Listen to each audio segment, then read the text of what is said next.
Lukukornista moro. Tänään ollaan vähän erilaisessa paikassa.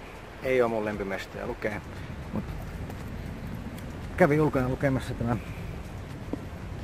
Itämeren aurin, joka oli aika loistava kirja, jos tykkää semmoista pohjoismaista mytologiasta, Suomen historiasta, kansantaruista, Kalevalasta.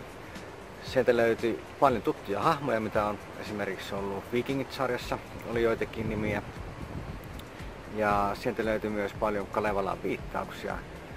Ja oli oikein mielenkiintoinen kuvaus semmoisen myöhäisen rauta-ajan Suomesta ja Pohjoismaista.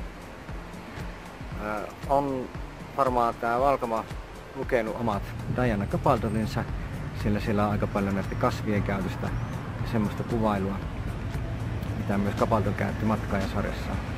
Ehkä ainut mikä vähän häiritti aluksi oli sen Aurin, tämän päähenkilön haasteellinen luonne. Että se ei oikein osannut päättää mitä se tuntee ketäkin kohtaa ja millä viisiin. Välillä oli rakkautta, välillä vihaa, mikä itselle ei ehkä ole niin oleellista. On aika suoraviivainen ihminen. Mutta muuten kyllä loistavasti kirjoitettu kirja ja ootan jatkoa tälle sarjalle. Suosittelen tutustumaan Johanna Valkaman Itämeren auriin. Lukukornerista moro!